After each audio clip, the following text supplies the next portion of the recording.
Salut à tous, on se retrouve aujourd'hui pour une nouvelle vidéo de présentation. Ça faisait longtemps, on y retourne, on va essayer de reprendre un petit rythme. Alors aujourd'hui on va s'intéresser au Quickfire TK, qui est un clavier mécanique de la gamme Storm de chez Cooler Master. Il est équipé de switch Cherry MSUED, d'un rétroéclairage personnalisable, le tout dans un format compact. Grâce notamment au pavé numérique qui est fusionné avec les touches directionnelles, on y reviendra un peu plus tard dans la vidéo. Tout de suite, place au design. Pour ce qui s'agit du design, rien à voir avec d'autres claviers tape à l'œil, il nous surprend par sa sobriété, son plastique noir reste très joli. L'ensemble est un peu sensible aux traces de doigts et à la poussière, mais bon, on ne peut pas tout avoir. Il nous offre une légère inclinaison qu'il est possible d'accentuer grâce à deux pads situés en dessous. Dans les deux positions, le clavier reste bien en place sur le bureau grâce notamment à son poids. La connexion à l'ordinateur s'établit via un câble USB vers mini USB qui se branche sous le châssis du clavier. Le passe-câble permet de le faire sortir au choix à gauche, à droite ou en haut, ce qui facilite le cable management. Cooler Master a choisi pour ce clavier de combiner le pavé directionnel avec le pavé numérique, une bonne idée mais difficile à maîtriser en pratique. La touche Num permet d'activer soit les chiffres soit les flèches, ce qui pour un usage bureautique reste très peu pratique.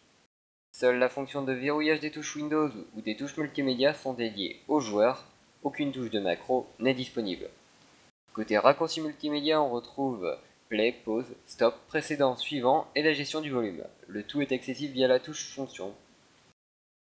Le rétroéclairage propose trois modes. Le premier éclaire toutes les touches, le second se limite aux touches ZQSD et au pavé directionnel si celui-ci est actif, tandis que le troisième mode offre un rétroéclairage complet avec une variation de son intensité, qui d'ailleurs peut dans chacun des modes être réglé avec 5 niveaux. Enfin pour terminer, nous allons parler de la frappe de ce Quickfire TK. Comme je vous l'ai dit en début de vidéo, il est équipé de switch mécanique Cherry MX-Thread. Il est également disponible en brown et en blue.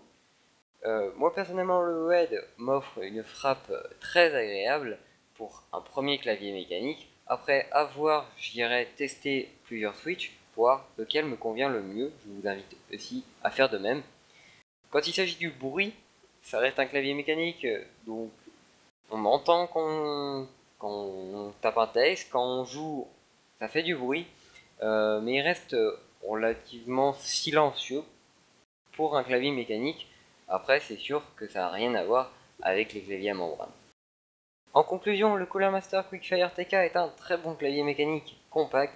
Les joueurs qui aiment se déplacer assez régulièrement apprécieront ce clavier. La frappe est très agréable. Je regrette un peu la combinaison du pavé directionnel et du pavé numérique, mais bon, on va s'y habituer.